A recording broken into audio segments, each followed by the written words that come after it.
Tudo começou quando eu pensei, o que eu estou fazendo com o talento que Deus me deu?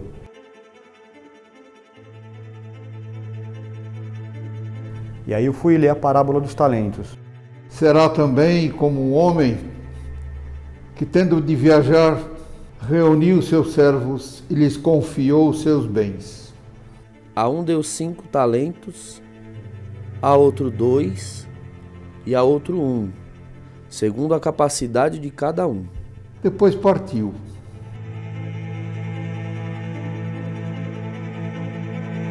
E durante essa leitura eu fui percebendo realmente o que eu precisava fazer.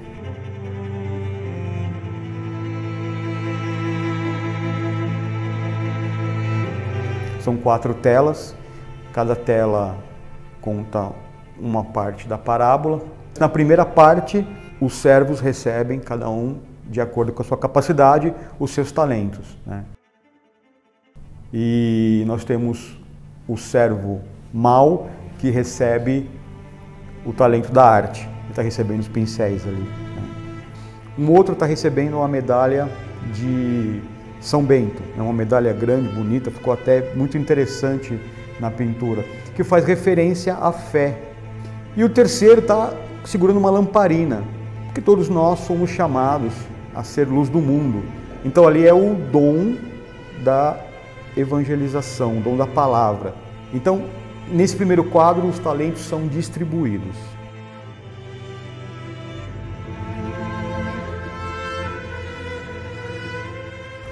É lindo a gente ver a generosidade de Deus com a gente, né? Ele dá o que é necessário para a gente. Então eu acho que essa medida, ela já nos é suficiente. Não há ninguém no mundo que não tenha talentos, que não tenha dons, que não tenha capacidades para fazer as coisas. Mas poucos colocam a serviço de Deus esses talentos ou do próximo, né? Eu colocando a serviço do próximo, você está colocando a serviço de Deus. A arquitetura, apesar de hoje ela ser fim, eu vejo ela muito como o começo que edifica o cotidiano. Observar o quanto tudo que a gente coloca e a forma como a gente coloca, sendo a beleza ou a ordem, a gente vê que isso inspira comportamentos, curiosidades, a educação das pessoas que ali habitam, né? Seja no trabalho, seja na casa, enfim. Seja o trabalho manual, seja o trabalho intelectual, seja o trabalho artístico, enfim, aquilo que nós fazemos na nossa vida do dia a dia, todos recebemos de Deus as graças necessárias para viver. Então, todos temos talentos. Então, existe uma coisa que é a compreensão do que a gente chama de consciência de imortalidade.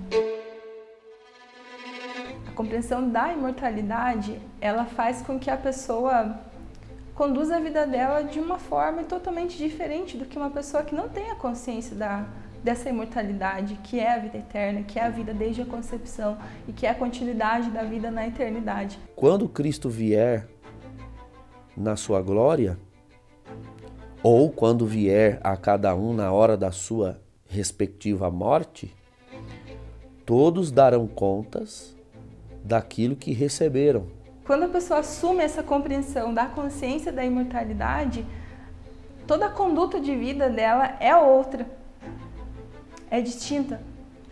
E a arte, ela só é algo que está no meio da vida comum. A arte, ela é uma expressão, ela expressa o pensamento da sociedade que a produz. A arte é um meio de expressão que vai colocar o que a pessoa está sentindo, a emoção, a marca, aquilo que ficou impresso naquela pessoa, naquela comunidade, naquela sociedade, naquele século. Quando essa sociedade, essas pessoas não têm a consciência de imortalidade, é óbvio que a poética, a narrativa das obras, a materialidade, os estilos presentes ali nas técnicas, eles vão ser coisas voltadas para uma narrativa material, uma narrativa meramente material. Deus, quando cria o ser humano, dota esse ser humano de habilidades. E mais ainda, quando esse ser humano, já tendo habilidades, se une a Cristo pelo batismo, o Espírito de Deus enriquece as habilidades humanas dessa pessoa com os seus dons. Então, cada ser humano tem dons naturais e dons sobrenaturais. Talento sobre talento. O que recebera 5 talentos saiu a trabalhar e ganhou outros 5. Do mesmo modo, o que recebeu 2 ganhou outros 2. Mas aquele que recebera um só, tomou-o e foi abrir uma cova no chão e enterrou o dinheiro do seu senhor.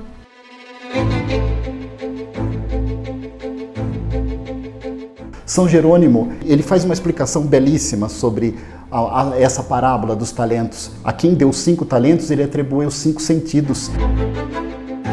A quem deu 2 talentos, ele atribui a inteligência da fé e as boas obras. E a quem deu 1 talento, ele atribui a razão. E quando uma pessoa tem a consciência da imortalidade, as obras ganham uma poética que transcende. Então, primeiro, antes de romantizar a compreensão da produção de arte, a compreensão das narrativas, é importante entender que existe uma beleza, sim, que é material e ela é evidente, é isso que nós chamamos de estética, um estudo, né? Uma linha filosófica de compreensão da aparência das coisas, que é a estética. E nós temos a estética da arte. Então, sim, a beleza ela é primeiramente material, ela é algo que se revela aos nossos olhos. A beleza chega até nós por meio dos nossos sentidos, principalmente dos nossos sentidos superiores, né, que são a visão e a audição. Mas existe também a beleza que é transcendente, a verdadeira beleza que é transcendente. Eu gosto muito de usar o termo estado da arte, né? E aí a gente consegue misturar um pouquinho as atividades, né? Então eu acabo considerando tudo aquilo que é feito de uma maneira muito superior, muito elevada, muito bem feita, com os detalhes, com o coração, a pessoa colocou o amor naquela atividade, a gente diz que aquilo é feito no estado da arte. E aí o empresário pode fazer, né, um produto, ele pode ter uma empresa que chegue a esse nível de transcendência, né, de superar apenas um negócio ou um produto, ao mesmo tempo que também, né, o artista ele pode ser um grande empresário e ele pode produzir a obra dele utilizando habilidades materiais, técnicas materiais para atingir esse nível de beleza, de transcendência. Então eu não olho as atividades todas como se fossem um negócio ou um investimento. Eu olho as atividades todas como se fossem arte. O empresário representa, vamos dizer assim, Deus nos delega os talentos, né? E nos delega uma missão ou missões. Então, no caso ali, o empresário com a maleta significa o Senhor, Deus, no caso. Então, o nosso trabalho é basicamente, o trabalho do Arte Piedosa é basicamente entretenimento.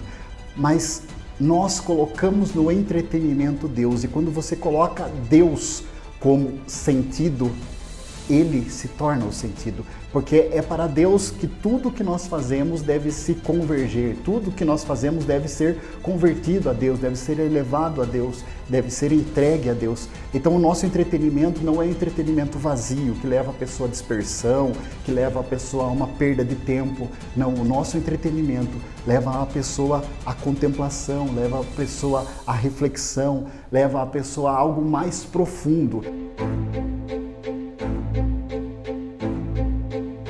O que enterrou não quis tomar risco, né? Ele comprou tesouro direto, ou ele deixou o dinheiro na renda fixa, ou ele deixou o dinheiro estacionado em algo que não produz nada. Ao passo que os outros 2 colocaram o talento, ou o dinheiro, ou o recurso em risco, né? Montou um negócio, empreendeu, fez alguma coisa com aquilo. Um dinheiro parado, ele perde o seu valor. Ele precisa ou ser negociado por aquele que tem, ou então ele confia nas mãos de alguém que saiba fazê-lo, que é aquilo a que o Senhor, quando volta, se refere ao banco. O banco, na parábola, seria, para nós cristãos, a igreja. A igreja, porque tem olhos sobre todos os lugares, ela sabe direcionar os seus filhos para aquilo em que eles podem empenhar suas forças, empenhar os seus dons, empenhar suas habilidades. Se você não sabe fazê-lo, confie à igreja, peça à igreja, procure uma direção, procure uma orientação. O que não pode é simplesmente enterrar para devolver como recebeu. Fica evidente que o Senhor, quando vier, não quer receber como deu, da forma como deu. A vida é incerteza, né? Então você não sabe os resultados finais das coisas que você está fazendo ou do caminho que você está tomando. Você não sabe exatamente onde que vai dar. Ele sabe, o Senhor sabe, você não sabe. E a gente tem que partir do princípio que Ele quer o melhor para você. Ele não quer o pior, Ele quer o melhor.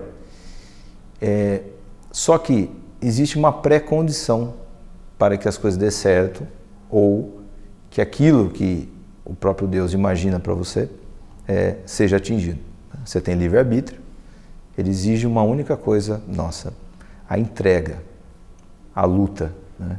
Então, se a gente olha do ponto de vista de Deus, Ele quer que você se jogue sem ter certeza. Do nosso ponto de vista, basta a gente saber o seguinte: eu não sei, mas Ele sabe. Então eu vou fazer, porque se tiver alguma coisinha complicada no meio do caminho, é para o meu próprio bem e no fundo Ele vai me ajudar, porque a providência divina existe. Foi um desafio enorme para mim aprender a lidar com a arquitetura depois de me perceber de novo mãe. Outras habilidades a gente tem que buscar para realmente conseguir cumprir isso de uma forma linda e harmônica, como a verdade mesmo. Então, não daria para rechear a casa das pessoas com verdade e na minha casa faltar isso. O talento vem com um chamado também. Então, para que a gente possa fazer com que esse talento frutifique, eu preciso responder o chamado. Precisamos um pouco de meditação, né, para entender qual que é a nossa vocação, qual que é o nosso chamado. Mas cada um tem o seu. 3 perguntas. Primeiro, diante desta situação, o que é que Deus espera de mim? Com certeza eu vou encontrar as respostas. Vou saber o que é que Deus espera de mim. Segundo, o que que a sociedade espera de mim? Tenho que descobrir essas respostas. Eu não vivo sozinho no mundo, eu sou um ser social, né? Terceira, o que é que eu espero de mim mesmo? Então, se eu consigo responder essas perguntas, eu vou descobrindo os talentos que eu tenho, né? Eu vou descobrindo para que é que Deus me criou, o que é que eu faço aqui nesse mundo, para que é que eu nasci, para que é que eu vivo, né? Isso vai dando sentido para a vida da gente. Ao encontrar essa vocação, negá-lo ou não vou colocar, não vou fazer. Deixa eu segurar esse talento aqui, enterrar aqui na terra, não vou desenvolver ele, depois eu entrego para Deus. Olha, eu acho que isso vai ser altamente punido, né? Então o medo paralisa, inabilita, ao passo que aquele que é movido pela alegria de ter recebido o talento, porque não tem medo, porque reconhece que o seu Senhor, ao dar-lhe um talento, não está preocupado com uma lógica serviçal, não trata o servo de maneira tirânica, senão não lhe daria talento, não lhe daria tanto. Um Senhor tão generoso só pode ser um Senhor que ama, que tem grande consideração. E se ele tem grande consideração, ele não só não vai se importar, como certamente ele tem interesse de que eu trabalhe esses talentos, multiplique. Eu acho que eu nunca falei isso, mas muitas vezes durante o meu processo de pintura, eu começo a observar e eu começo realmente a agradecer. Senhor, obrigado por ter me dado esse talento. Não sei por que o Senhor deu a mim, eu não me acho merecedor, mas eu reconheço que Ele me deu esse talento. E não tinha como eu não reconhecer que Ele foi presente em todas as fases da minha vida, desde fazer a minha família Deus mudou uma família inteira de bairro só para que eu conhecesse meu mestre. Porque eu nunca ia conhecê-lo se não fosse dessa maneira. Não tinha internet, não tinha nada disso. Então Deus foi me conduzindo, foi me colocando, mesmo sem eu saber, eu só fui indo. Deus usou minha mãe, né? Depois, mais para frente, Deus usou a minha esposa para eu retomar a pintar, né? Para eu entrar com força total na pintura. Foi quando eu pintei a igreja onde eu casei. Então, assim, Deus sempre foi presente. Então, quando eu termino uma obra, eu falo, caramba, como é que eu fiz isso, né? Por que eu? Tantas pessoas, não sei por que Deus me escolheu, eu não sei. Eu não sei responder essa pergunta.